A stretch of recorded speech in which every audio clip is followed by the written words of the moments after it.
Je disais, il n'est pas rare d'entendre dire sous nos cieux après un décès père ou post-opératoire, c'est la faute de l'anesthésiste. Est-ce toujours une réalité?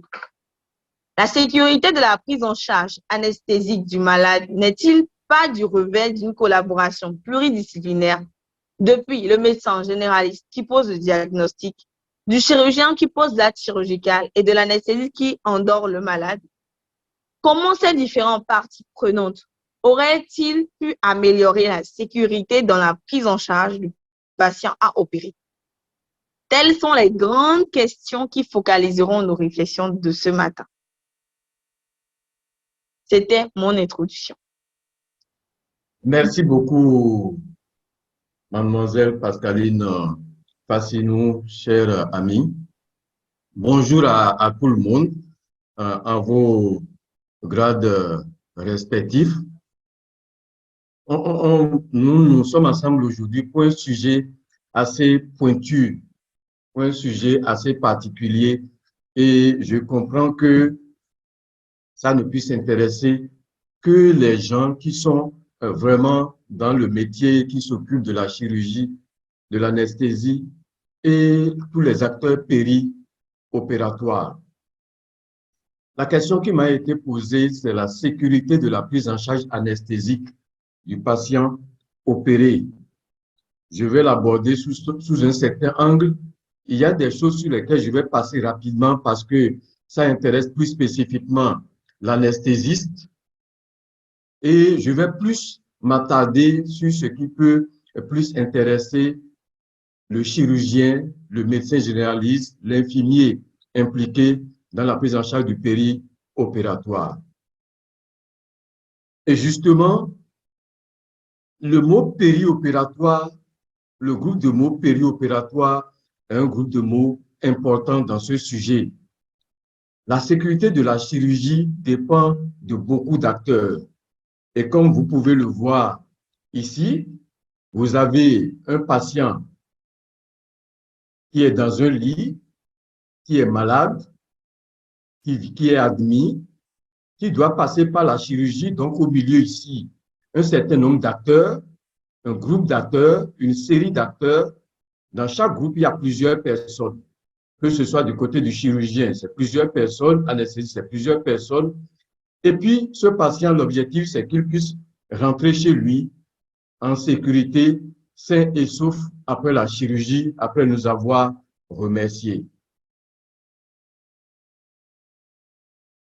Et donc, quand vous voyez bien, quand on dit médecine périopératoire, il y a plusieurs acteurs qui sont impliqués, d'où la pertinence de la question qui a été posée et même l'introduction de mademoiselle Fassinou. Médecins de différentes spécialités, chirurgiens de différentes spécialités, le laboratoire, la stérilisation, le personnel impliqué dans l'instrumentation opératoire, l'anesthésie-réanimation, les soins infirmiers obstétricaux avant et après la chirurgie, la qualité de l'hôtellerie, la nutrition et j'en passe. Donc, il y a plusieurs pans qui vont intervenir dans la sécurité de la chirurgie. Donc, il ne s'agit pas que seulement de la chirurgie, il ne s'agit pas que seulement de l'anesthésie. Donc, là, avoir en tête que la sécurité de la chirurgie dépend de la médecine périopératoire est quelque chose de très important. Et chaque acteur doit jouer son rôle. C'est une responsabilité individuelle. C'est d'abord une responsabilité collective, mais c'est surtout une responsabilité individuelle. Dans cette responsabilité collective, s'il y a une non-sécurité, s'il y a un accident, chaque acteur sera pris en compte individuellement malgré une responsabilité collective. Je vous donne l'exemple de ce qui s'est passé dans un centre hospitalier de Cotonou où un patient a été opéré avec succès, admis en réanimation après chirurgie. Il est décédé dans les 24 heures post-opératoires. L'hôpital s'est retrouvé au tribunal avec toute l'équipe chirurgicale anesthésiste. Au tribunal, après le procès, il y a eu condamnation du chirurgien de garde et de l'infirmier de réa de garde. Le chirurgien qui a opéré le patient a été mis en liberté. L'anesthésiste qui a endormi a été mis en liberté. Donc, responsabilité collective, certes, mais responsabilité individuelle. Chacun doit faire son travail avec tout l'art qui convient. Et encore, je vous remets cette image très importante qui illustre l'implication de plusieurs groupes de personnes dans la sécurité du patient qui est opéré. Il ne s'agit pas que de chirurgie, il ne s'agit pas que d'anesthésie. Quand on aborde l'anesthésie, vous savez que l'anesthésie, c'est une discipline médicale. Et l'anesthésie, lorsqu'on l'applique à un patient, c'est un ensemble de techniques médicales dont le but, c'est la suppression réversible de la sensibilité douloureuse pour que l'intervention puisse se pratiquer avec sécurité et confort pour le patient. Lorsqu'on parle d'anesthésie, il peut s'agir de l'anesthésie générale. La suppression réversible de la douleur s'accompagne d'une suppression réversible de l'état de conscience. Le patient ne sent rien, il n'entend rien, il ne voit rien. Lorsqu'on parle d'anesthésie loco-régionale, on est capable de supprimer la sensibilité douloureuse tout en conservant la conscience. Cependant, on peut associer une anesthésie loco-régionale à une anesthésie générale. C'est important de savoir que l'anesthésie n'est pas sans risque, comme la chirurgie d'ailleurs. Mais aujourd'hui, je m'intéresse à l'anesthésie. C'est important de savoir que l'anesthésie n'est pas sans risque. L'anesthésie peut comporter beaucoup de risques de diverses origines, notamment au niveau des fonctions vitales, des complications respiratoires, des complications cardio-circulatoires, des complications neurologiques. Les complications respiratoires, quelques-unes sont ici. On peut mal intuber le patient. Au lieu de mettre le tube dans la trachée, on a mis le tube dans l'œsophage. Donc, le patient sera privé d'oxygène si on ne s'en rend pas compte. Les complications respiratoires se terminent souvent par l'hypoxie. Si ce n'est pas dépisté, diagnostiqué et corrigé à temps, cela peut conduire au décès. Les complications circulatoires sont nombreuses aussi, allant de l'hypotension à l'arrêt cardiaque, en passant par les poussées hypertensives et le choc anaphylactique.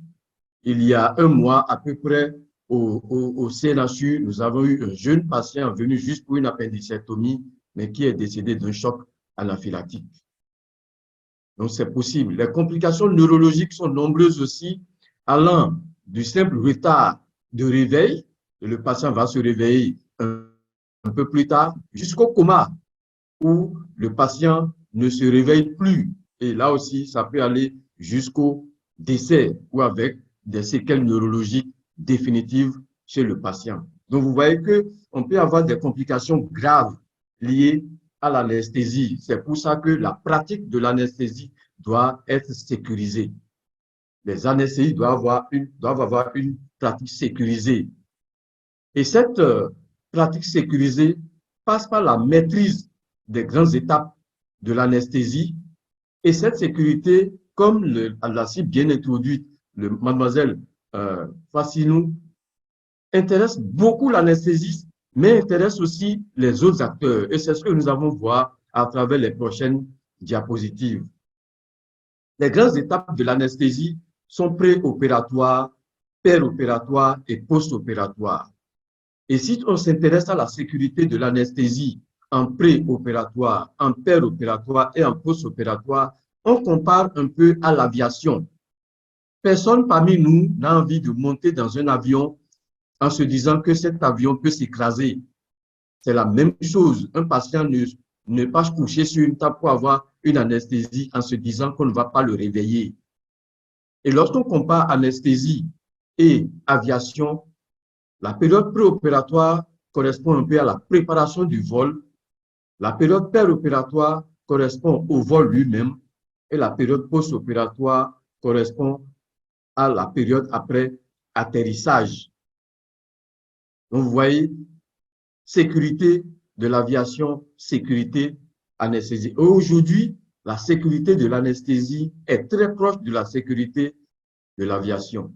Pour obtenir cette sécurité, donc, pendant la période préopératoire, la responsabilité de l'anesthésiste, c'est d'évaluer son patient. Et le médecin généraliste qui a la responsabilité du patient, qui travaille à la clinique où le patient est opéré, le chirurgien qui doit opérer le patient doit s'assurer que son patient a eu une évaluation pré-anesthésique, qu'il s'agisse d'une intervention programmée ou d'une intervention en urgence. Et il est de la responsabilité du chirurgien de s'obliger à ce que son patient ait une évaluation pré-anesthésique correspondant à son état. Si ce n'est pas une urgence, cher ami chirurgien, de grâce, laisse au patient le temps d'être vu par l'anesthésiste à distance lors d'une consultation en bonne et due forme. Si c'est une urgence, l'équipe d'anesthésie sait comment évaluer le patient en urgence. Mais il est dangereux de transformer ce qui n'est pas urgent en urgence pour pouvoir aller vite. Il faut bien distinguer l'urgence et la chirurgie programmée. Et je répète encore une fois, une chirurgie qui n'est pas urgente, ne la transformez pas en chirurgie urgente. C'est dangereux pour le patient. L'évaluation pré-anesthésique est de la responsabilité de l'anesthésiste. Cette évaluation pré-anesthésique doit être tracée. L'anesthésiste a un dossier qu'il va remplir et que le chirurgien doit lire, que le médecin qui a fait le diagnostic et qui travaille à la clinique doit également lire. Les conclusions de l'évaluation pré-anesthésie sont rédigées sur une fiche que nous appelons une fiche de consultation pré-anesthésie. Et l'une des informations importantes sur cette fiche que le chirurgien doit regarder, que le médecin responsable du patient doit regarder, c'est la classification du patient selon son risque anesthésique et chirurgical. Il y a une classification qui sont utilisées par les anesthésistes. Si on vous dit que le patient est ASA 1, c'est qu'il est en bonne santé, le risque anesthésique est très faible. ASA 2, il a une atteinte d'une grande fonction, mais qui est équilibrée, le risque demeure faible s'il a une bonne prise en charge. À partir de ASA 3, on doit faire un peu plus attention. On opère rarement des patients ASA 4 et ASA 5. En privé, essentiellement, on s'organise pour n'opérer que des patients ASA 1 ou ASA 2, au plus des patients ASA 3. Et je vous dis, le patient ASA 1 et le patient ASA 2, c'est des patients qui doivent être opérés et sortis en toute sécurité de la clinique ou de l'hôpital. Si nous avons des complications graves chez un patient ASA 1 ou chez un patient ASA 2, la responsabilité de l'équipe chirurgicale et anesthésique doit être questionnée. Donc, la classification ASA doit être mentionnée dans le dossier du patient lorsque l'anesthésiste a fait l'évaluation pré-anesthésique. Et le chirurgien a la responsabilité, l'obligation d'avoir lu et compris que son patient est ASA 1, ASA 2 ou ASA 3. Et le chirurgien doit comprendre que l'anesthésiste recuse son patient parce qu'il est ASA 4 ou ASA 5 parce que l'intervention n'a pas vraiment d'intérêt. La balance risque et bénéfice est en défaveur de l'intervention chirurgicale. Le dossier d'évaluation pré-anesthésique doit mentionner également la technique anesthésique. Et là aussi, le chirurgien a la responsabilité de lire et de voir quelle est la technique anesthésique qui a été proposée pour son patient. Et de se poser la question de savoir si cette technique anesthésique est vraiment adaptée et discuter avec l'anesthésiste de la technique anesthésique qu'il a choisie. Anesthésie générale avec intubation, anesthésie générale sans intubation, rachianesthésie, anesthésie péridurale ou autre. Le chirurgien et l'anesthésiste doivent discuter pour s'entendre sur la sécurité de l'anesthésie de la technique anesthésique qui a été choisie pour le patient. Et les critères de choix de cette technique anesthésie sont nombreux, notamment le motif d'intervention, le site d'incision. La technique doit être adaptée au site d'incision, La technique doit être adaptée à la durée de l'intervention, à l'état du patient, que je vous ai dit, l'état du patient est qualifié par le score ASA, et puis la vie du patient. L'état du patient peut être bon pour faire une rachianesthésie et le patient va dire non, moi je veux dormir sous anesthésie générale. On ne peut pas lui imposer une rachianesthésie. Donc vous voyez que dans le choix de la technique, le chirurgien intervient, l'anesthésiste intervient, mais le patient aussi intervient. Et à la fin de tout ça, le patient signe une fiche de consentement pour dire qu'il accepte, qu'il comprend les risques de l'intervention chirurgicale, les risques de l'anesthésie et qu'il l'accepte. Une fois que cette évaluation pré-anesthésique a été faite, il faut préparer le patient en fonction de l'état des résultats de l'évaluation pré-anesthésie. Si je retrouve une hypertension artérielle qui n'est pas équilibrée, il faut que je prenne le temps de traiter cette hypertension artérielle. Si je retrouve une crise d'asthme qui n'est pas équilibrée, je dois traiter la crise d'asthme. Si je retrouve un patient qui est fumeur, je dois arrêter le tabac et lui donner le temps de préparer ses poumons avant de faire l'intervention chirurgicale. Donc, vous voyez que si l'intervention n'est pas urgente, en fonction de l'état du patient, il faut laisser le temps à l'équipe d'anesthésie de préparer ce patient avant l'intervention chirurgicale. Si vous transformez l'intervention programmée en intervention chirurgicale, vous arrivez à convaincre l'anesthésiste que c'est une intervention urgente, vous mettez votre patient à risque de complications alors qu'on aurait pu le préparer pour minimiser le risque chirurgical, le risque anesthésique. Responsabilité du chirurgien. La préparation préopératoire en fonction de l'état du patient intéresse surtout sa respiration, son état hémodynamique, son état neurologique, notamment son état de conscience, sa température et éventuellement les saignements. Nous n'allons pas insister sur ces éléments. En tout cas, le patient doit aller au bloc opératoire en ayant les voies aériennes libres, en ayant un bon état hémodynamique, en étant conscient où on a maîtrisé son état neurologique, en ayant une bonne température et ne saignant pas, ou alors le saignement est l'indication opératoire. Donc, la préparation du patient prend en compte ces différents. Toutes mes excuses, je suis revenu.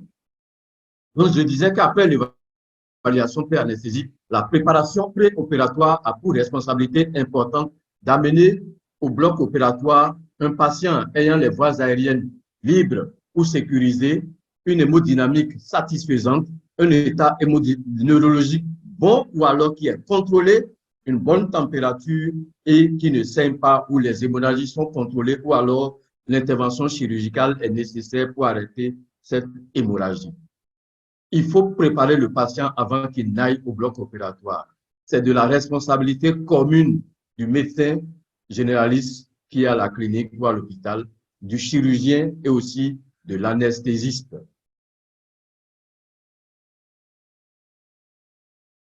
Le patient est préparé. Il faut que la salle d'opération soit préparée avant que le patient n'aille au bloc opératoire. Cela se fait toujours dans la période préopératoire, la période avant chirurgie.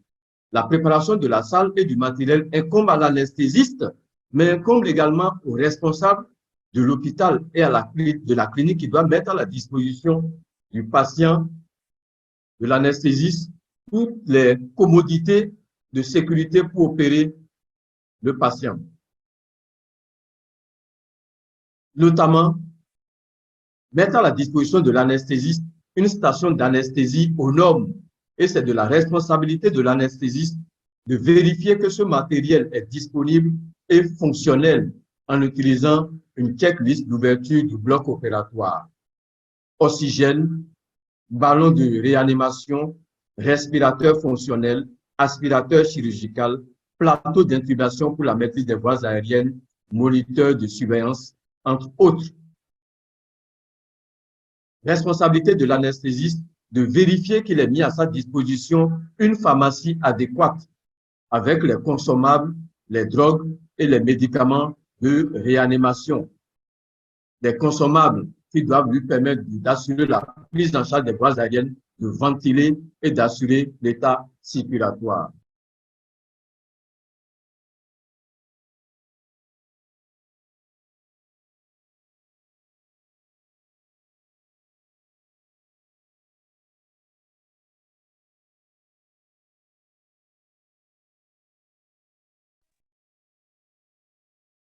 Donc, c'est de la responsabilité de l'anesthésiste de vérifier qu'il a matériel, les consommables, les drogues d'anesthésie et de réanimation avant d'amener son patient, d'accepter que son patient vienne au bloc opératoire.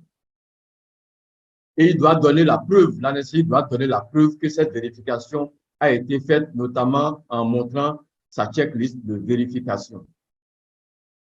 Et il va amener au bloc opératoire le patient au bloc opératoire dans un espace où il a toute la sécurité, où il a tout le matériel pour assurer sa sécurité. Il est de sa responsabilité, il est de la responsabilité de l'hôpital et de la clinique de mettre à disposition ce matériel. Le patient est au bloc opératoire. La responsabilité ici incombe entièrement au chirurgien et à l'anesthésiste. Nous allons nous intéresser essentiellement à la responsabilité de l'anesthésiste qui a vérifié le bloc opératoire, qui a installé son patient, qui s'est assuré que les paramètres physiologiques du patient sont optimaux, qui a pris un abord venu et qui va s'occuper de son patient. C'est de la responsabilité de l'anesthésiste d'impliquer l'ensemble des acteurs de la chirurgie dans le contrôle de la sécurité chirurgicale. Avant d'endormir le patient, l'anesthésiste a l'obligation d'interroger toute l'équipe chirurgicale, les instrumentistes, le chirurgien sur certains aspects. Et ces aspects sont dans la liste de contrôle de la sécurité chirurgicale. Malheureusement, en pratique, ce n'est pas souvent fait. Et s'il y a un incident, la responsabilité de toute l'équipe chirurgicale, instrumentiste et anesthésiste, est impliquée. Le respect de cette norme de passer en revue la sécurité chirurgicale permet une communication et un travail en équipe au bloc opératoire, permet d'éviter les erreurs, notamment d'oublier des compresses dans l'abdomen du chirurgien. Récemment, encore en mars 2023, on a encore découvert dans l'abdomen d'un patient qui s'est compliqué plusieurs semaines après une chirurgie, on a découvert que c'était dû à l'oubli d'une compresse. Le non-respect de la checklist de sécurité de l'OMS qui permet de vérifier le travail de l'équipe nous expose des patients à ce genre de risque d'oubli de compresses et de matériel dans l'abdomen. Parce que la checklist nous oblige à la fin, avant de fermer la plaie opératoire, de vérifier que le matériel est au complet. C'est la responsabilité de toute l'équipe, instrumentiste, chirurgien et anesthésiste. La checklist nous permet aussi de vérifier les médicaments que nous allons utiliser. Sans cette vérification, il y a des erreurs médicamenteuses qui se font. Nous avons publié récemment des erreurs médicamenteuses graves en rachianesthésie qui ont conduit à la mort de patients opérés. On s'est trompé de médicaments injectés en rachianesthésie.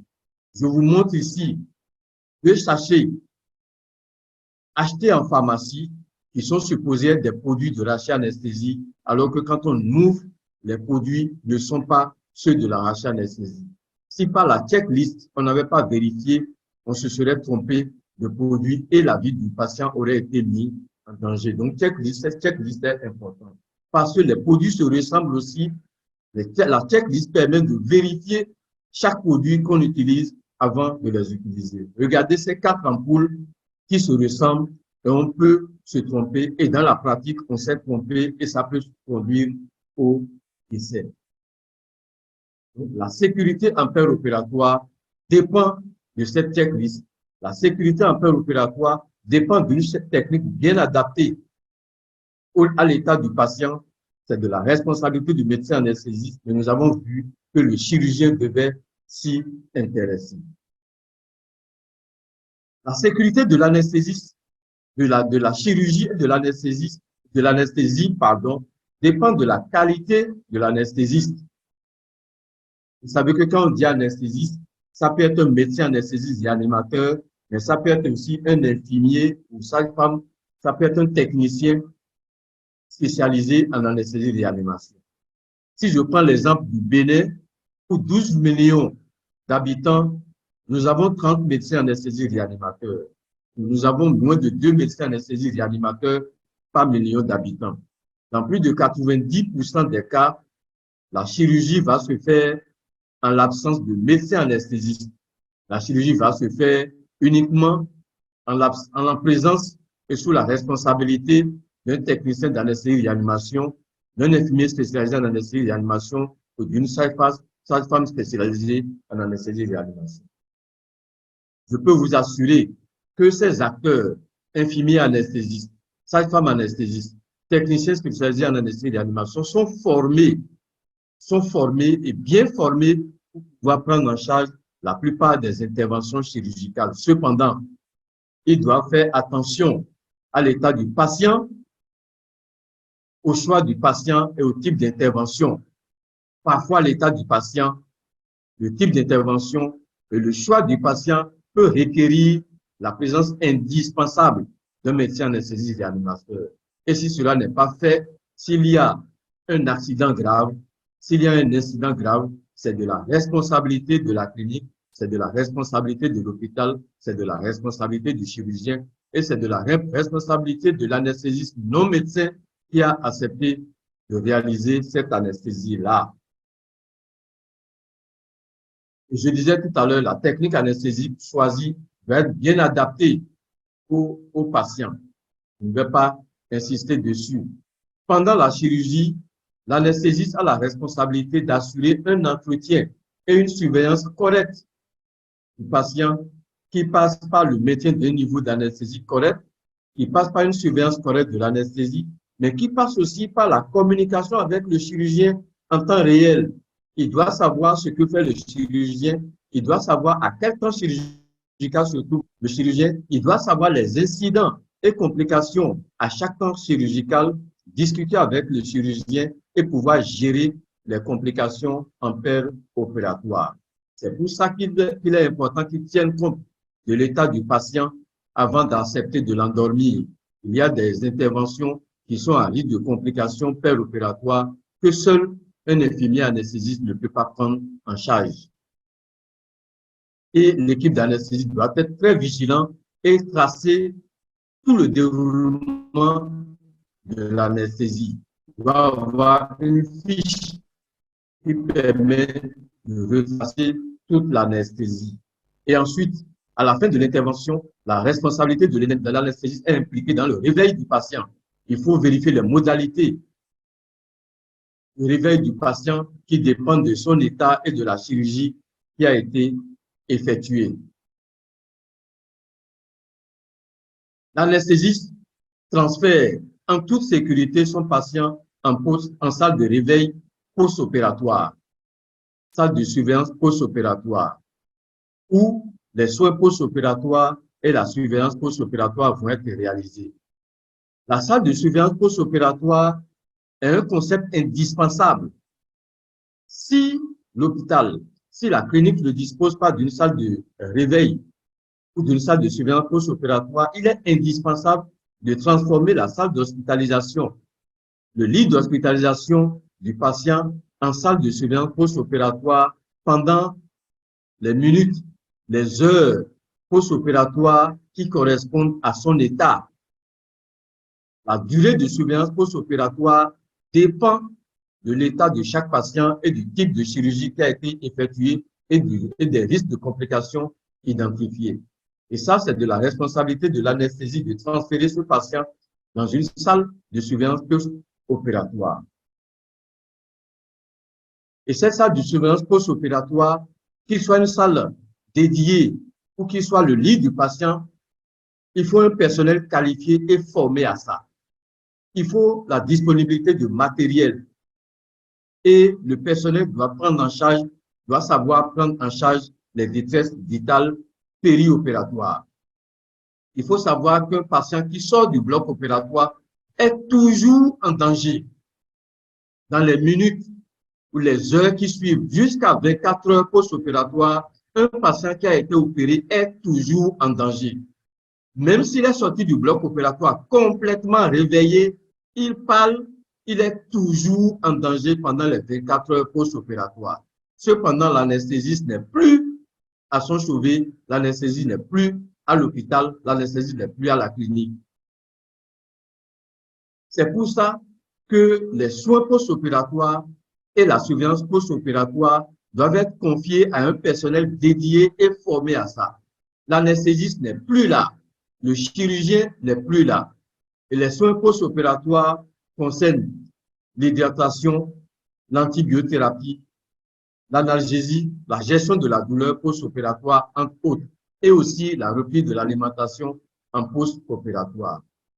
Mais les soins post-opératoires concernent aussi la surveillance post-opératoire et l'anesthésie doit avoir prescrit quel type de surveillance est adapté à chaque patient. Le type de surveillance, les délais de surveillance, la chronologie de surveillance varie de chaque patient et doit être personnalisé en fonction de chaque patient. Un patient peut avoir besoin d'être surveillé toutes les 5 minutes, toutes les 10 minutes, toutes les 15 minutes, ou seulement toutes les heures, toutes les 2 heures ou toutes les 4 heures. Il n'y a pas une surveillance standard. La surveillance doit être personnalisée en fonction du patient. Et voilà les paramètres qui doivent être surveillés en post-opératoire. La respiration du patient, la qualité de la respiration. La respiration ne doit pas être bruyante. La respiration ne doit pas être difficile. Le patient ne doit pas transpirer. La saturation en oxygène, la pression artérielle, le pouls, la diurèse, les saignements, la conscience du patient, sa température, les perfusions qu'on lui apporte et les pertes. Tout ça doit être surveillé et mentionné, écrit. Il n'est pas rare, il est même très fréquent que rien de ça ne soit ni surveillé ni écrit. Et quand il y a une complication, nous sommes incapables de savoir exactement ce qui s'est passé parce qu'il n'y a pas eu de surveillance régulière et tracée du patient. Ça, l'anesthésiste n'est plus là. C'est l'équipe de surveillance post-opératoire qui est entièrement responsable. Et je vous ai dit, dans le cas dans le décès qui est survenu dans cette clinique, dans ce centre hospitalier, où le patient a été opéré et est décédé en post-opératoire, l'anesthésiste n'a pas été inquiété. Le chirurgien qui a été opéré n'a pas été inquiété, mais l'équipe de surveillance post-opératoire a été enfermée, a été condamnée et enfermée pendant plusieurs mois. Donc là, je vais beaucoup insister sur la prise en charge post-opératoire. Souvent, quand le patient est opéré et sort du bloc opératoire, les parents sont contents, ils donnent à boire, ils donnent à boire, ils donnent des cadeaux à l'équipe qui a opéré parce que tout le monde est content, alors que les risques ne sont pas encore finis. Les risques persistent en post-opératoire, notamment pendant les 24 premières heures post-opératoires. Ce patient peut encore présenter des complications. Ce patient peut mourir dans les 24 heures post-opératoires s'il n'est pas surveillé. Et la surveillance n'est pas seulement manuelle et visuelle. Ce ne sont pas avec nos sens qu'on surveille les patients, mais avec des instruments. Et c'est de la responsabilité des structures de santé de donner aux patients, de mettre à la disposition de l'équipe de surveillance post-opératoire du matériel pour la surveillance. Ce n'est pas seulement au bloc opératoire qu'il doit avoir un moniteur multiparamètre.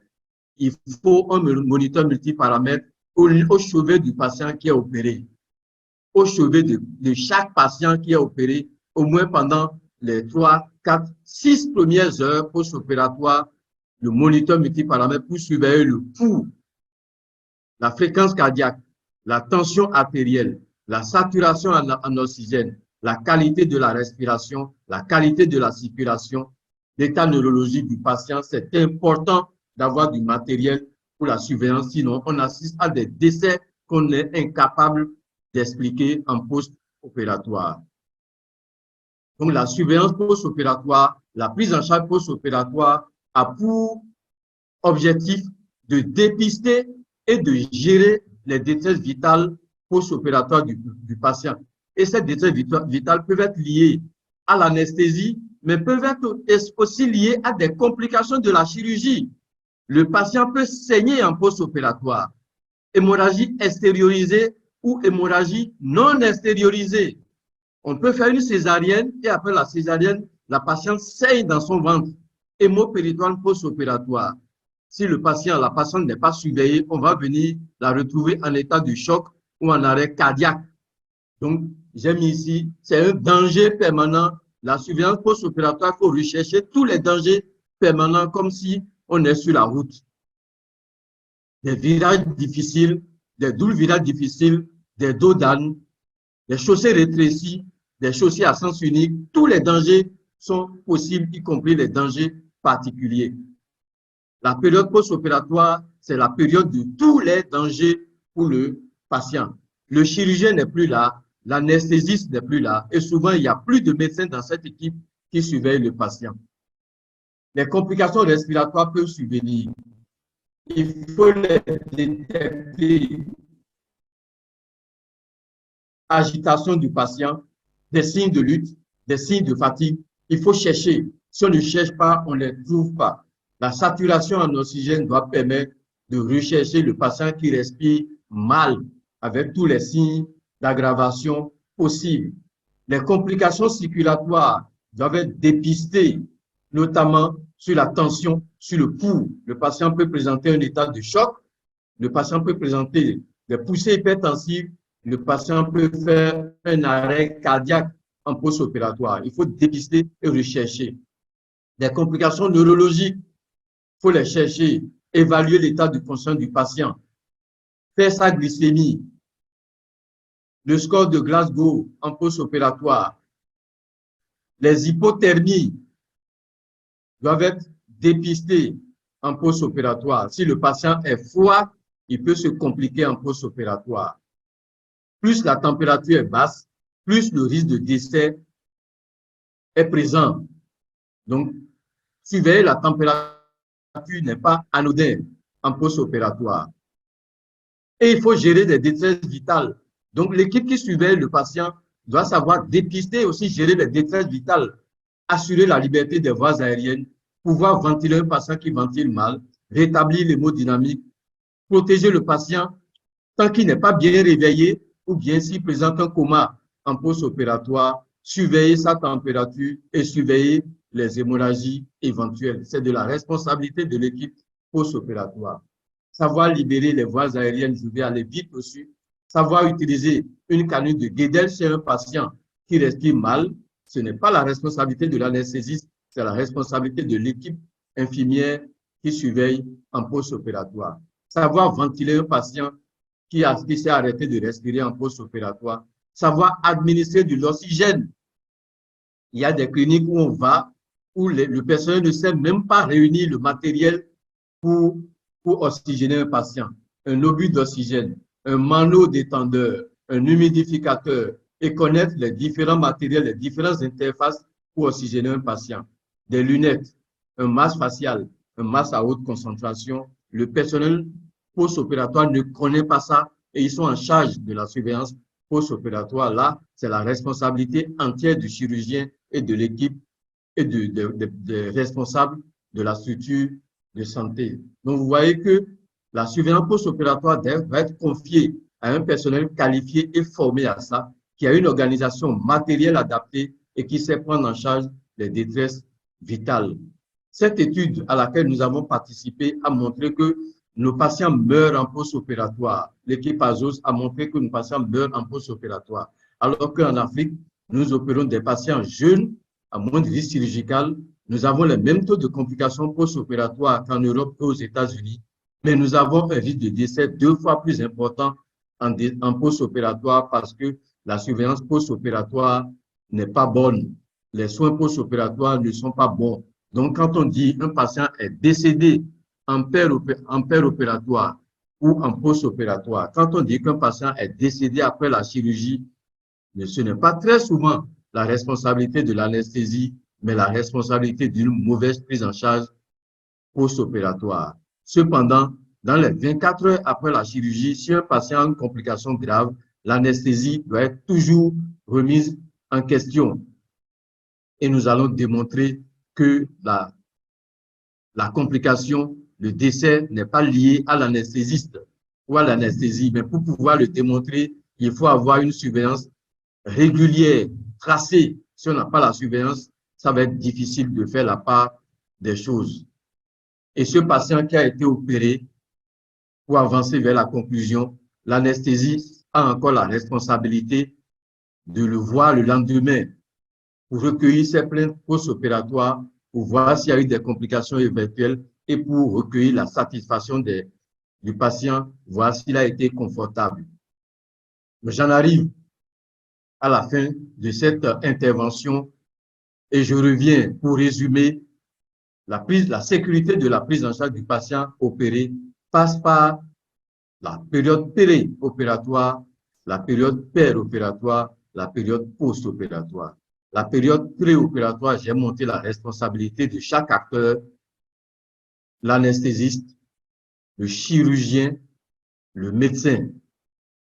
En pér-opératoire, la responsabilité énorme du chirurgien et de l'anesthésiste, mais en post-opératoire, la moindre responsabilité de l'anesthésiste, du chirurgien, mais la responsabilité de l'équipe de surveillance et de soins post-opératoires qui doit être une équipe bien formée à cela. Malheureusement, dans la pratique, c'est le maillon faible de la chaîne périopératoire et on a beaucoup de complications et de décès post-opératoires liés à ce maillon faible de la chaîne périopératoire. Je vous remercie. Merci beaucoup à vous, professeur. Ce que je retiens Je ne essentiellement, sais pas si c'est je n'ai que pas été trop long. je pense que vous n'avez pas été trop court, vous n'avez pas été trop long, vous avez été juste. De ce que je retiens, c'est que la sécurité de la prise en charge anesthésique du patient opéré revêt bien évidemment de la collaboration entre toutes les parties prenantes, aussi bien le médecin généraliste qui pose le diagnostic, le chirurgien qui pose l'acte opératoire, l'anesthésiste, l'infirmier qui surveille le malade en post-opératoire. Et donc, j'accorde la parole à tous ceux qui ont envie d'intervenir à ce stade pour poser des préoccupations, des questions. C'est le moment où vous pourriez toujours lever la main, je vous accorderai la parole et vous allez poser votre préoccupation. Que ce soit des questions, que ce soit des apports, que ce soit des partages d'expérience, vous pourriez lever la main et poser vos préoccupations.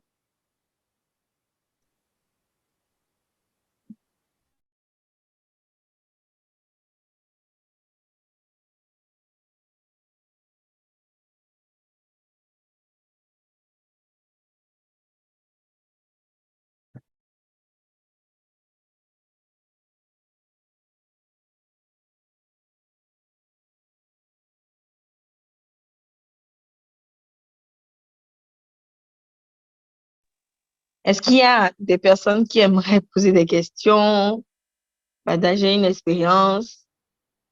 Docteur Aristide, vous avez la parole.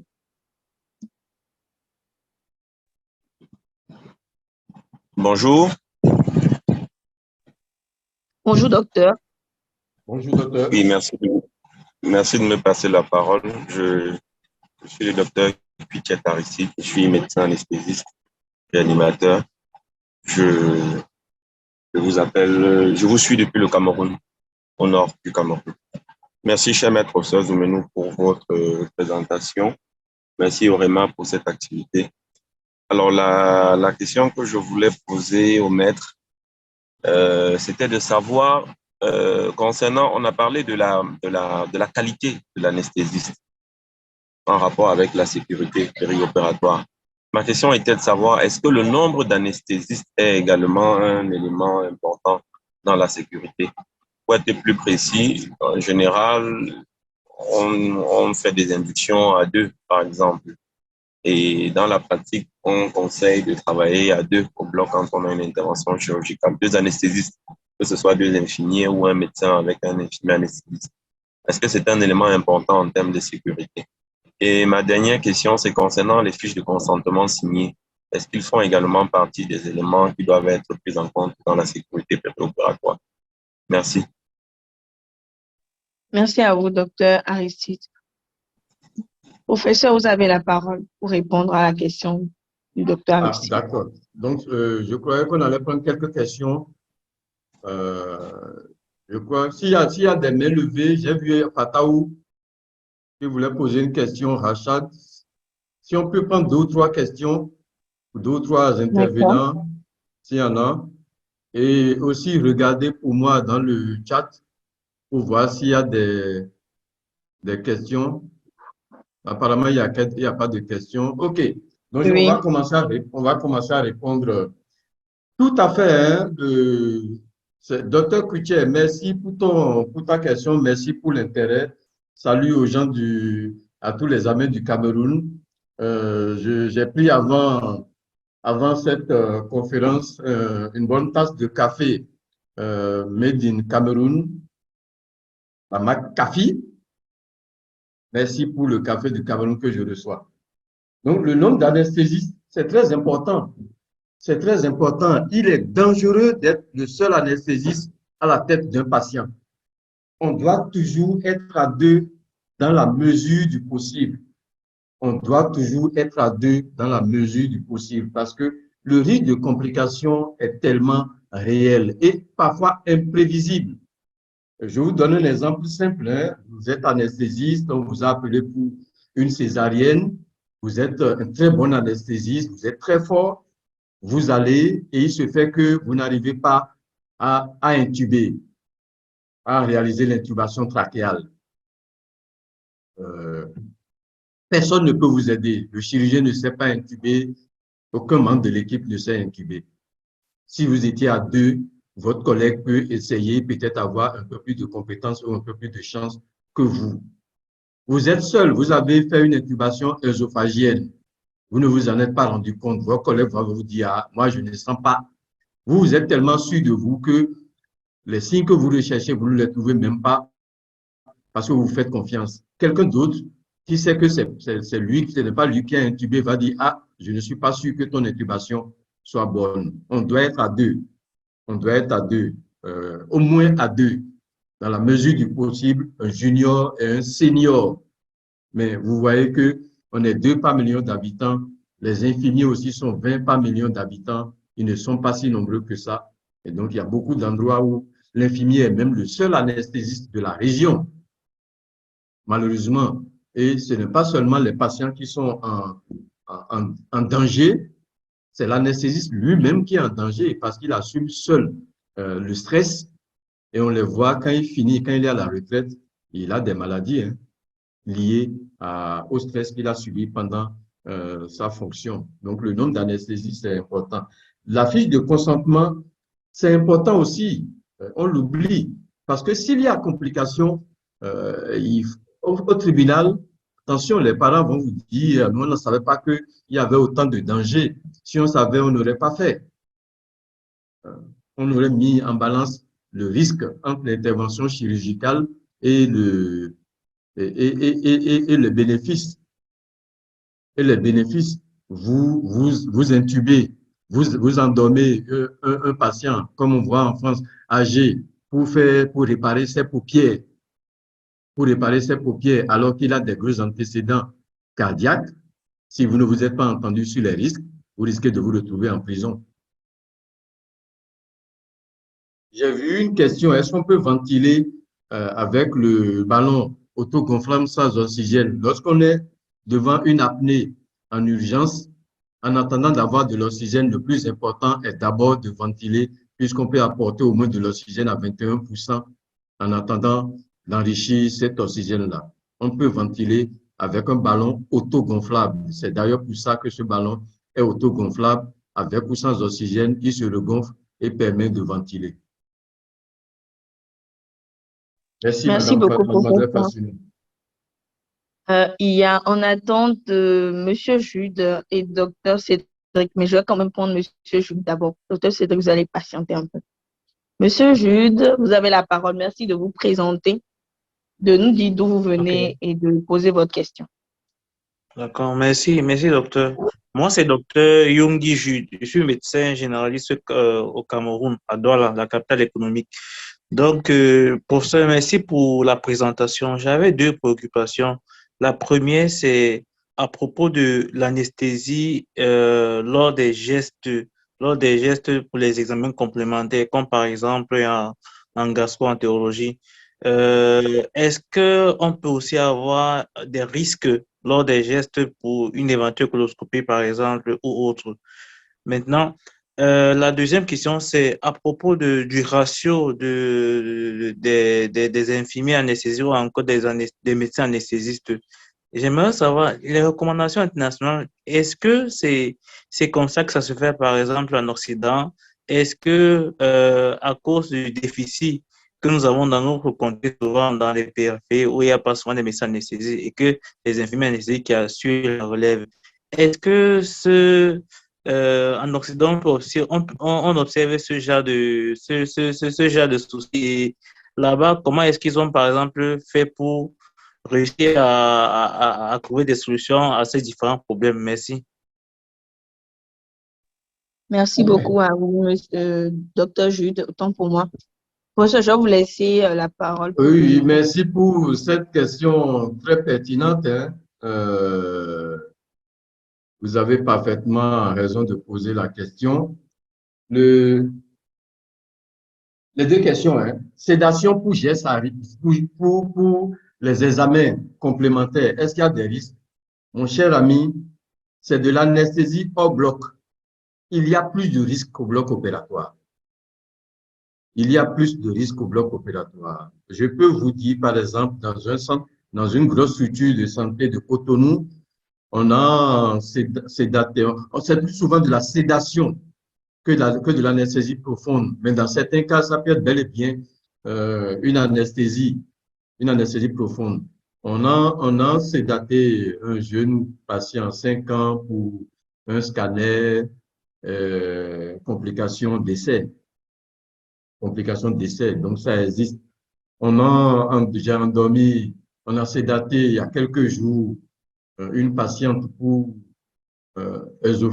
fibroscopie ésophagienne, mais on a dû être très vigilant pour gérer une hypoxie en opératoire liée à des difficultés respiratoires et tout ça.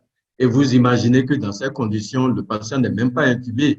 S'il y a vomissement et inhalation au cours d'une fibroscopie, c'est un gros syndrome de Mendelssohn que vous avez. Donc, vraiment, il y a des risques. C'est pour ça que ce genre de geste doit être entouré de précautions et de surveillance. Il ne faut pas aller faire ça sans aussi mettre de pouls. Il ne faut pas aller faire ça sans surveillance.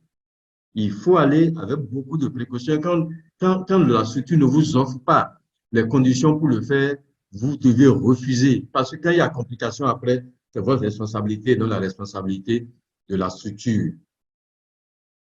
Le ratio des médecins anesthésistes, ce que nous observons en Afrique est simplement une catastrophe.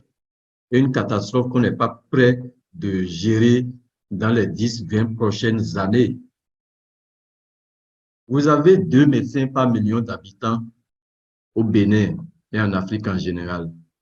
Vous avez 30 médecins par million d'habitants au Maghreb, au Maroc, en Tunisie, donc multiplié par 10 ou par 15. Vous avez 200 médecins anesthésistes par million d'habitants en France, donc multiplié par 100. Il y a des pays d'Europe où vous avez jusqu'à 300 médecins anesthésistes par million d'habitants, donc multiplié par 150. C'est comme si, pour pratiquer le football, on disait qu'en Afrique, on allait des équipes de 2 ou 3, et puis les Européens vont être des équipes de 11, et puis on va jouer contre eux. Et chacun doit se débrouiller pour marquer le même nombre de buts. Et les buts, c'est sauver les patients. Je ne sais pas si on va pouvoir sauver le même nombre de patients. C'est impossible.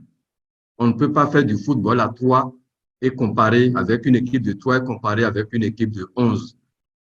Donc, c'est quasiment impossible dans les conditions actuelles d'avoir une sécurité de l'anesthésie et de la chirurgie qui correspond à la sécurité de l'anesthésie et de la chirurgie en Europe et qui s'accompagne d'un certain confort aussi. Aujourd'hui, on ne parle pas que de sécurité, on parle de confort. Et quelqu'un a posté pourquoi on aurait des maux de céphalée après une rachianesthésie, par exemple, parce qu'on aura utilisé du mauvais matériel. On aura utilisé une aiguille trop grosse pour faire la rachianesthésie. On aura utilisé une aiguille tranchante pour faire la rachianesthésie, alors qu'en 2023, on doit utiliser une aiguille 25 gauges. Au moins, si c'est très gros, c'est 25 gauges. Plus petit, 27 gauges. Et cette aiguille doit avoir une pointe crayon. Donc, ce n'est pas une aiguille tranchante. Si on utilise une aiguille tranchante, même si elle est 25 gauges, le risque de céphalée est encore de 30% en post-opératoire. Et justement, les anesthésistes ne voient pas les patients avec les céphalées post-opératoires. Ils aiment faire beaucoup de rachianesthésie, mais ils ne maîtrisent pas les complications et les inconvénients pour les patients en post-opératoire. Si les anesthésistes pouvaient recevoir tous les patients, toutes les patientes de césarienne qui ont des céphalées en post-opératoire, il y a beaucoup qui ne feraient plus de rachianesthésie, notamment avec le mauvais matériel que nous utilisons. Merci beaucoup à vous, professeur. Je vais laisser la parole rapidement à Dr. Cédric et je vais lire ensuite les questions et apports qui sont dans le chat. Dr. Cédric, vous avez la parole. Mais votre micro n'est pas activé.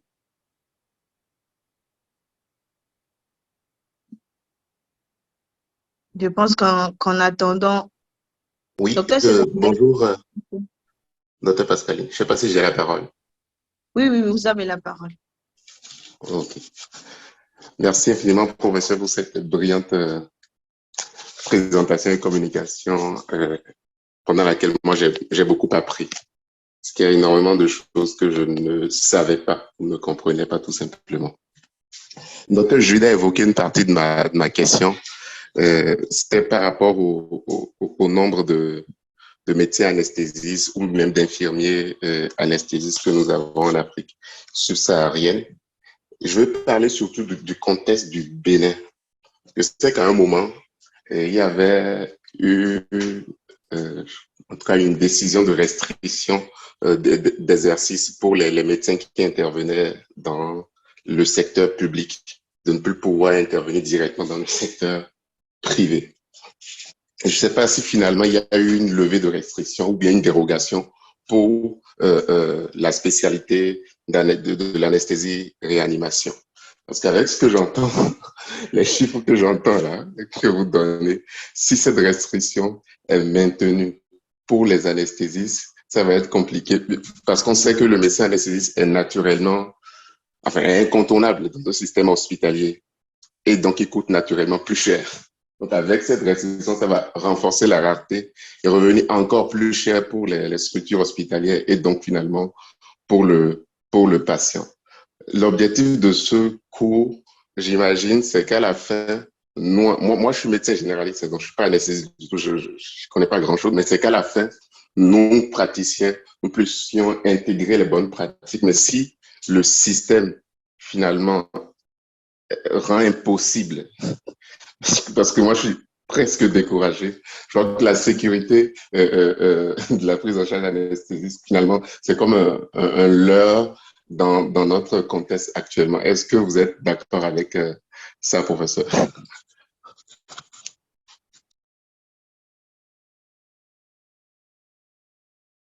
Pascaline?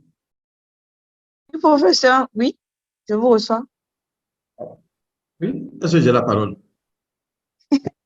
Oui, vous avez la parole. Je commence par la fin. Merci beaucoup, docteur Cédric, pour ces questions. Non, ne soyons pas pessimistes. Ne soyons pas pessimistes. Justement, dans notre contexte, il faut qu'on ait les meilleures pratiques possibles pour améliorer la sécurité. Si déjà dans ce contexte, nous n'avons pas les bonnes pratiques, vous comprenez que le risque est augmenté. Et de toutes les façons, ce n'est pas moi qui le dis. L'étude a montré que nous avons le même taux de complications en post-opératoire, mais nous avons 2 fois plus de décès qu'un patient qui est opéré dans un milieu mieux organisé. Ça veut dire que nous devons améliorer nos pratiques. Et c'est important de moi, je suis de nature à présenter les choses telles qu'elles sont pour que ça s'améliore. On ne peut pas se cacher derrière son petit doigt. On ne peut pas se cacher derrière son petit doigt. Si vous finissez d'opérer et vous confiez le patient à des gens qui ne savent pas de quoi il s'agit, qui ne sont pas formés à ça, ils ne sauront même pas que le patient est en détresse respiratoire, le patient va mourir. Et de la même façon, nos infirmiers anesthésistes doivent être les mieux formés, ils sont mieux formés que les infirmiers en Europe, parce que leur responsabilité est plus grande. Leur responsabilité est plus grande. Donc, ils doivent avoir les meilleures pratiques possibles, de la rigueur dans leur travail, sans improvisation, suivre les protocoles et travailler résultats, malgré nos pratiques. Donc, c'est le travail, la conscience professionnelle, la rigueur dans le travail, le respect des normes, quel que soit le niveau où je suis. Et je le dis tout le temps, il ne faut pas laisser le hasard. Tu veux faire une rachianesthésie. Tu sais très bien qu'il y a possibilité de complications respiratoires et tu n'as pas le matériel pour assurer une intubation trachéale dans le bloc. Et quand la complication survient, tu dois appeler de l'aide pour qu'on t'amène du matériel de l'extérieur du bloc où tu dois sortir. Tu es presque un criminel. Tu es presque un criminel. Donc, non, on ne doit pas être pessimiste, mais on doit savoir qui nous sommes et travailler à nous améliorer. Ça, c'est très important. Ne partons pas avec pessimisme. Ne partons pas avec pessimisme. La restriction d'exercice et la dérogation, naturellement, quand la loi est sortie, quand le décret est sorti, le décret a intégré en même temps la dérogation pour les anesthésistes, que beaucoup n'ont pas compris. Les gens n'ont pas compris ça. Les ont dit non, nous aussi, on n'est que deux dans notre spécialité dans le pays, on est deux maxillos, on est deux. Non, il ne s'agit pas du nombre seulement et de la spécialité. Non, il s'agit d'anesthésie. Il s'agit d'anesthésie. Je prends un exemple simple qui vous justifie la dérogation. Les accouchements. Les accouchements se font en public et en privé. Si le privé arrête les accouchements aujourd'hui, l'État ne peut pas s'occuper de tous les accouchements. Les structures publiques ne peuvent pas s'occuper de tous les accouchements au Bénin. Or, qui dit accouchement, dit risque de complications. Qui dit risque de complications, dit césarienne. Dès qu'on dit accouchement, on dit césarienne. Donc, le privé qui fait les accouchements, il faut qu'il puisse assumer un certain nombre de césariennes. Si toutes les césariennes du privé devaient retomber sur le public, impossible à gérer. Donc, pour que ce décret passe, il a été intégré, les gens avec intelligence justement, la dérogation pour les anesthésistes. Et ce n'est pas demain que cette dérogation risque d'être levée, parce que je vais vous donner un exemple simple. Nous sommes aujourd'hui à 2 par million d'habitants. Je vous ai dit, le Maghreb est à 30 par million d'habitants et l'Europe à 200 par million d'habitants. Si le Bénin décide d'aller à 15 par million d'habitants, dont la moitié du Maghreb, il faut que je multiplie 2 par 7,5 pour avoir 15. Nous sommes 30 aujourd'hui. Si nous sommes 30 médecins anesthésistes au Bénin aujourd'hui, si je multiplie par 7, il faut qu'on arrive à 200. Donc, en réalité, il faut que je forme 200 médecins anesthésistes. Si j'en forme 20 par an, il faut 10 ans pour avoir 200. Et il faut attendre 4 ans avant d'avoir les premiers. Donc, vous voyez que c'est un nœud gordien, c'est le nœud gordien du problème. Ça ressemble à un problème insoluble. Donc, comment on fait pour s'améliorer? Comment on fait pour que les anesthésistes béninois conformes restent au Bénin? Comment on fait pour les motiver pour qu'ils restent au Bénin? C'est une grosse question à poser. C'est pour les autres spécialités aussi, mais c'est surtout pour l'anesthésie. Comment on fait que chaque année, il y ait au moins 5-10 nouveaux anesthésistes béninois qui restent au Bénin? C'est la question. Et j'en profite pour répondre à une question. Je suggère que les chirurgiens reçoivent également pareille formation. En réalité, on donne, on donne une formation d'anesthésie sommaire au duel de chirurgie, mais vous savez, ce n'est pas en ce moment qu'il faut leur dire ça. Je crois que c'est dans les congrès et dans leurs journées, dans les enseignements post-universitaires qu'il faut leur répéter ça. Parce que le chirurgien, c'est un grand médecin. c'est un grand docteur, c'est un grand spécialiste de son art et parfois très compétent dans son art, il croit qu'il connaît tout. Or, il ne connaît pas tout et il doit encore apprendre autre chose. J'aime bien l'image des Belges qui disent souvent que le chirurgien se prend souvent comme Dieu, mais heureusement, Dieu ne s'est jamais pris pour un chirurgien. Merci. Merci beaucoup, professeur. Je vais lire quelques remarques qui sont dans le chat. J'ai déjà répondu à Pataou. Oui, il y a une personne qui a écrit, nous disons merci. Je demande au professeur quel est le délai de responsabilité d'un anesthésiste du début jusqu'à la fin d'une intervention chirurgicale. Deuxièmement, qu'est-ce qui est à la base des maux de tête en cas de anesthésie? J'ai répondu à la question sur les maux de tête. Je reviens dessus parce que dans la pratique, les anesthésies font la rachianesthésie avec du mauvais matériel, des grosses aiguilles qui permettent de piquer plus facilement, des aiguilles sans introducteur, donc qui sont grosses, qui permettent de piquer plus facilement, alors qu'il faut des aiguilles très fines avec introducteur et à pointe crayon. Et puis, quand ils finissent de faire ça avec le mauvais matériel, ils imposent aux patients d'être couchés 24 heures, 48 heures pour ne pas avoir des maux de tête. C'est faux. Ça n'exclut pas les maux de tête. Ce n'est pas la position du patient en post-opératoire qui va éviter des maux de tête, c'est la qualité de la technique. C'est la qualité de l'aiguille. Il ne faut pas le piquer 5 fois, 6 fois avant d'y arriver. Il faut connaître son art et il faut avoir les bonnes aiguilles, pointe crayon avec introducteur. Et c'est possible au Bénin. Il faut refuser de plus en plus d'utiliser les aiguilles tranchantes pour que ça disparaisse de notre pratique, surtout pour les césariennes.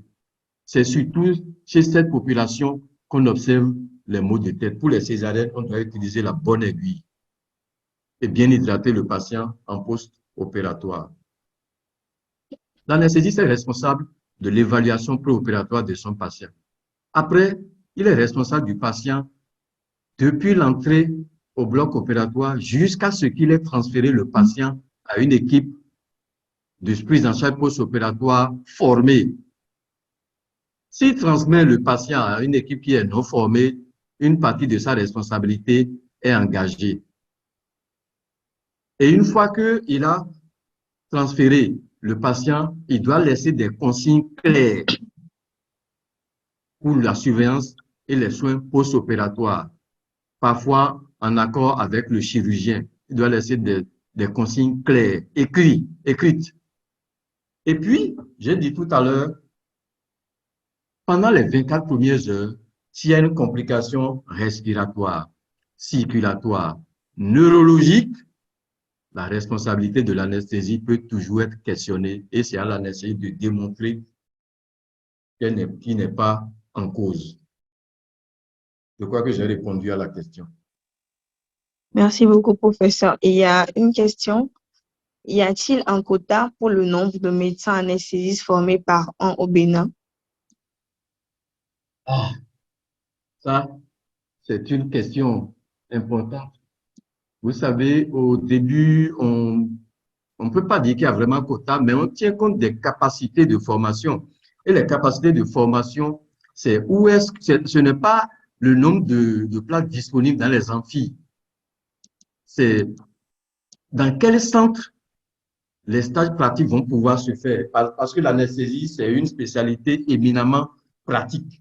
C'est comme de la mécanique. C'est celui qui a mis les mains à la cambouille qui va se former. C'est pas le théoricien qui va devenir anesthésiste. Donc, il faut qu'on l'envoie quelque part où on fait de la chirurgie, où on fait de l'anesthésie. Donc, c'est ça qui détermine le nombre qu'on peut prendre. Et il y a aussi qu'on forme des masters en anesthésie et réanimation, donc des techniciens en anesthésie et réanimation au niveau master, et on forme des médecins. Donc, les deux catégories vont se retrouver sur le terrain. Si on en met trop, ils vont se marcher sur les pieds et ils ne pourront pas travailler. Donc, on tient compte des structures qui peuvent les recevoir. C'est en fonction du nombre de places disponibles dans ces structures qu'on les recrute. Aujourd'hui, nous avons pris le risque et la responsabilité d'aller jusqu'à une trentaine de masters recrutés par an pour la formation et nous allons facilement aujourd'hui entre 20 et 25 médecins recrutés pour la formation en anesthésie-réanimation chaque année. Mais quand on a fini de dire ça, il faut savoir que le Bénin forme pour pratiquement 15 à 17 pays. Donc, quand je dis 20, il y a peut-être le tiers ou au maximum la moitié qui est béninois. Et parmi eux, il y a beaucoup de futurs Français. Merci, professeur, pour la réponse. Je pense que je vais lire la question de Dr. Assogba Moïse.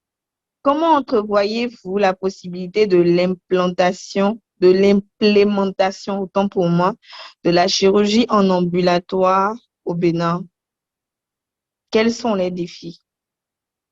Ah, ça, on ne peut pas donner toute la réponse ici parce que c'est une question ça paraît simple, mais c'est une question très complexe. Et je commence par le volet socio-culturel, qui apparemment n'a rien à voir avec la médecine, par le volet socio-culturel. Pour opérer quelqu'un le même jour et le faire partir chez lui, il faut qu'il soit joignable. Et il faut que je sois joignable. Il faut que l'équipe soit joignable. Il faut que l'hôpital soit joignable. Il faut que l'accessibilité de la maison à l'hôpital soit facile. S'il a un problème à 22h, 23h, quelles sont ses possibilités de revenir directement au CNHU ou au CHUMEL? Comment il comprend les risques qu'on lui a expliqués? Qui s'occupe de lui à la maison? Quand il se met à vomir, comment il sait que c'est grave ou c'est pas grave? Donc ça, c'est complètement le contexte socio-culturel avant même l'organisation à l'hôpital, qui inclut les responsables de l'hôpital, les chirurgiens, les anesthésistes et d'autres.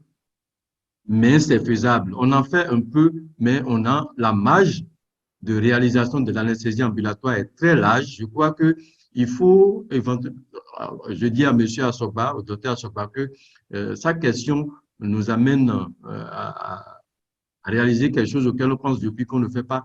Et on va organiser une journée monothématique sur la chirurgie ambulatoire où tous les acteurs vont s'asseoir et voir dans le contexte du Bénin ou de Cotonou, Porto Novo, des grandes villes, comment on peut s'organiser pour l'ambulatoire. La réponse n'appartient pas aux seuls anesthésistes. Merci. Merci beaucoup, professeur. Je pense que actuellement il n'y a plus de questions. Je ne sais pas s'il y a des questions, des préoccupations.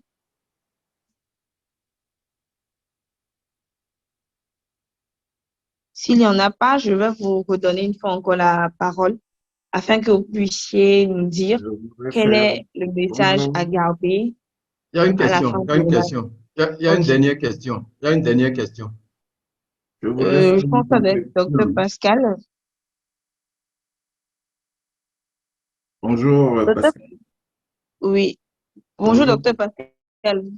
Je vous ai envoyé un message, comme je vois que vous ne l'avez pas lu, c'est pour ça que je me suis permis de Ok. m'introduire avec mon micro. Bonjour, professeur. Bonjour Pascal, le docteur Nzé du Gabon qui est actuellement en Belgique. Oui, professeur. Oui, il fait de l'anesthésie pédiatrique en Belgique. Je m'excuse d'avoir raté votre présentation. Le décalage horaire m'a emporté. C'est pas grave, on aura une autre occasion. Donc, j'ai pu suivre une partie de la discussion depuis à peu près une demi-heure. Donc, avec votre autorisation, je voudrais me permettre de faire une petite contribution. Docteur Nzé, tu peux y aller. Merci, professeur. Donc, je vais d'abord remercier le réseau REMA. Donc, j'ai reçu le mail hier.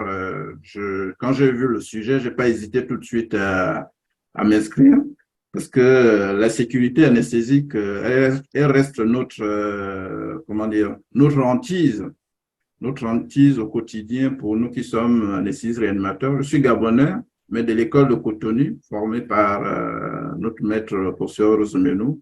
Donc, ça fait une dizaine d'années que j'ai eu cette formation Et je remercie encore toute l'école de Cotonou aujourd'hui.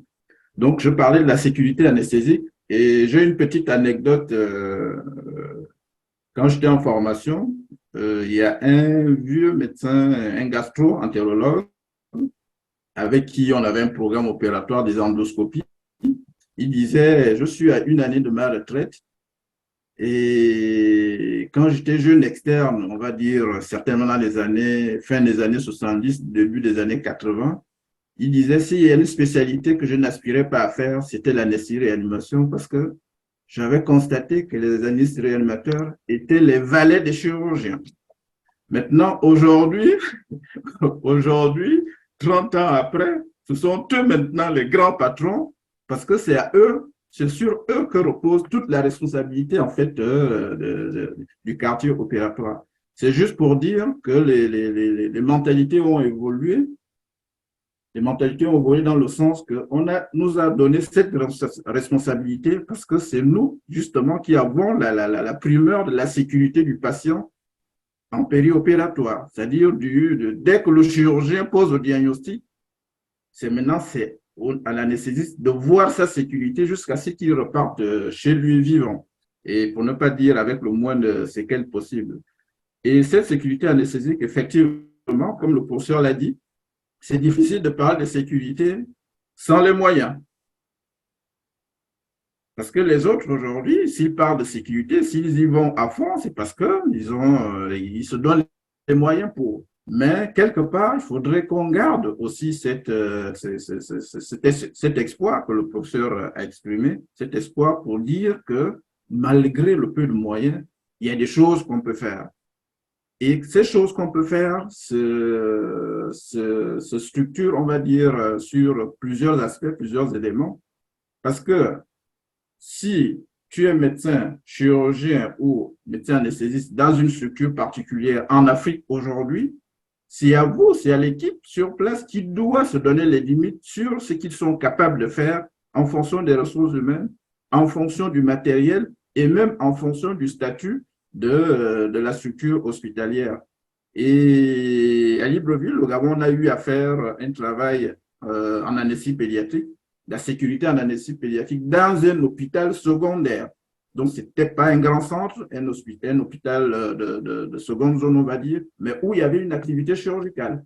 Et on s'est rendu compte que les choses se passaient bien parce que les chirurgiens et les anesthésistes faisaient ce qui était en mesure d'être fait dans ces structures et on allait même jusqu'à prendre des nourrissons de 2 mois, 3 mois, mais en ayant le minimum d'appareillage possible de monitorage.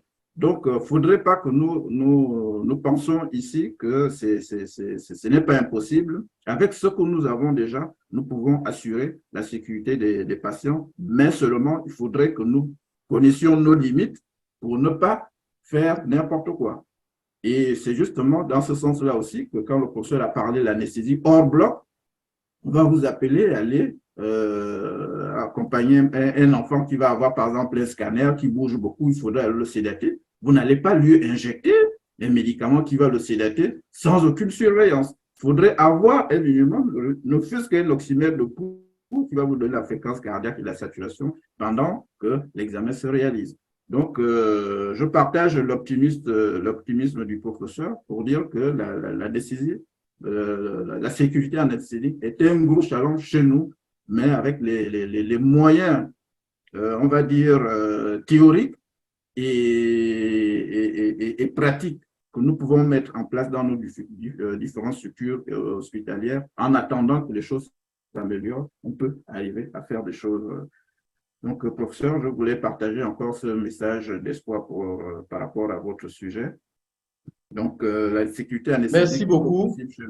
Merci. Merci beaucoup, docteur Ndeye. Bon séjour à Bruxelles. Quel que soit le chemin que tu vas prendre, tu te débrouilles pour que les chocolats reviennent à Cotonou. C'est entendu, professeur. Quelle politique est mise en place dans nos pays afin de doter les hôpitaux de zone fonctionnement uniquement avec les anesthésistes, de médecins anesthésistes et animateurs? Ça viendra. Ça viendra, ça viendra. Docteur Pascaline, Oui, je pense que vous aviez on déjà va, on va anticipé arrêter, on répondre va à toutes les arrêter. Il y a questions. beaucoup d'autres questions, mais on va arrêter. On va devoir conclure et trouver un autre forum éventuellement pour refaire ça. C'est important. Je pense, professeur, il y a une toute dernière question, une toute petite question où on Allez-y. parle de sécurité pour les sédations en salle d'IRM. Je pense qu'après avoir répondu à cette question-là, on va espérer votre mot de fin et voilà, conclure. Cette question qui vient à la fin est une question extraordinaire. C'est une question extraordinaire et qui nous concerne vraiment. Je lis la question pour que tout le monde l'entende. Nous avons d'énormes soucis de sécurité pour les sédations en salle d'IRM. Quelles sont vos recommandations? Je suis très mal placé pour vous donner des recommandations. Nous, on a refusé de le faire. On a refusé d'aller faire la moindre sédation en IRM tant qu'ils n'auront pas mis le matériel d'anesthésie adapté à l'IRM. Tant qu'ils n'auront pas mis tout le matériel amagnétique adapté à l'IRM, un appareil d'anesthésie, de l'oxygène, un système de prise en charge adapté à l'IRM. Docteur Cutiet, nous avons refusé au CNHU d'aller faire de la sédation, même pour les enfants, hein, pour l'IRM. Ils nous ont dit, ah, les pédiatres font du diazépam en intrarétal. J'ai dit, ils sont innocents. Je ne veux pas le faire. Je ne veux pas sédater. Je ne veux pas aller en IRM sans avoir la possibilité de prendre en charge les voies aériennes d'un enfant. Tu ne peux pas savoir quelle sera la réaction d'un enfant quand tu vas lui faire du diazépam en intrarétal. Il y a une variabilité interindividuelle qui est très, très forte. Vous allez réussir 100 fois et un enfant décédé, vous allez vous retrouver au tribunal. Donc, moi, j'impose que le matériel existe. Il faut que l'hôpital se débrouille pour mettre en IRM du matériel, un équipement permettant aux anesthésistes de travailler. Donc, pour l'instant, nous n'intervenons pas en IRM pour l'anesthésie. On a eu une forte pression la dernière fois, quelqu'un s'est plaint et j'ai répété que je ne sais pas faire ça. Nous ne sommes pas omnipotents, nous ne sommes pas omniscients. La médecine, c'est la technologie, ce n'est pas les prières. Merci. Donc, je profite pour dire merci à tout le monde. Merci à Réma. Merci à Réma pour cette belle idée, Cédric. Merci à Pascaline pour la belle coordination de l'organisation de cette présentation. Elle sait quelle a été ma difficulté pour adapter cette présentation à une cible qui n'est pas anesthésiste. Donc, j'ai dû vraiment reprendre ce matin jusqu'à la dernière minute. C'est pour ça que j'ai eu quelques minutes de retard avant de commencer pour pouvoir adapter à la cible. J'espère que j'ai pu me faire comprendre. J'espère que j'ai pu me faire comprendre. Mais entre nous, anesthésistes et chirurgiens, on a d'autres forats pour pouvoir échanger. Donc, merci encore une fois à tous. Merci beaucoup à vous, professeur, pour la disponibilité et pour avoir quand même su bien adapter cette communication afin que chaque maillon de la chaîne puisse y trouver son rôle et sa responsabilité. Je vais passer Merci à rapidement. tous ceux qui disent merci sur le forum. Hein. Je vous en prie, c'est un honneur pour moi. Merci à vous.